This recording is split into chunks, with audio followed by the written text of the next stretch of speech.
Iran এমন একটা দেশ যারা অন্যের সহযোগিতা ছাড়াই টিকে আছে। ইরানের বন্ধু দেশের সংখ্যা খুব বেশি না, তবে যারা ইরানের বন্ধু তারা প্রকৃত বন্ধু। তারা ইরানকে সামরিকভাবে সরাসরি সাহায্য না করলেও অর্থনৈতিকভাবে সাহায্য করে। ইরান কখনো বন্ধুর সংখ্যায় বিশ্বাস করে না, তারা সহযোগিতায় বিশ্বাসী। প্রথমে আসবে চীনের নাম। চীনের দরকার তেল, আর ইরানের মাটিতে তো তেলের অভাব নেই, তাই ইরানের কাছ থেকে চীন প্রচুর তেল কেনে। তেল কেনাবেচার মাধ্যমে দুদেশের বন্ধুত্ব হয়েছে। 2021 সালে ইরান ও চীনের মধ্যে 25 বছরের একটি কৌশলগত সহযোগিতা চুক্তি হয়েছে। এর ফলে চীন ইরানের সৌরবিদ্যুৎ, রেল ও অবকাঠামোতে বিনিয়োগ চালিয়ে যাচ্ছে। ইরানের আরেকটা বড় বন্ধুর নাম রাশিয়া। রাশিয়া মূলত ইরানকে সামরিক ক্ষেত্রে পরোক্ষভাবে সাহায্য করে। রাশিয়া ইরানে পারমাণবিক বিদ্যুৎ কেন্দ্র বানিয়ে দিয়েছে।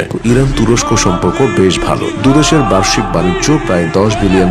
ইরান তুরস্কে গ্যাস ও তেল সরবরাহ করে। তুরস্ক ইরানে ইলেকট্রনিক্স, গাড়ির যন্ত্রাংশ ও পোশাক রফতানি করে। কৌশলগত দিক থেকে ইরানের সবচেয়ে ঘনিষ্ঠ বন্ধু দেশের নাম ওমান। সংকটের সময় তারা ইরানের জন্য দরজা খুলে দেয়। ইরানের হারিয়ে ফেলা এক বন্ধুর নাম কাতার। ইরান ও কাতার বিশ্বের সবচেয়ে বড় গ্যাস ক্ষেত্র একসাথে ব্যবহার করে। এই গ্যাস ক্ষেত্রটি পারস্য উপসাগরের নিচে কাতার ও ইরানের মাঝখানে, তাই দুই দেশকে পরস্পরের সাথে সমন্বয় করে গ্যাস উত্তোলন করতে হয়। তবে সেই সম্পর্ক এখন বেশ শীতল হয়ে গেছে। সব মিলিয়ে ইরানের বন্ধু দেশের সংখ্যা কমেছে। এত অল্প মিত্র নিয়ে টিকে থাকার নজির খুব বেশি দেশ দেখাতে পারেনি।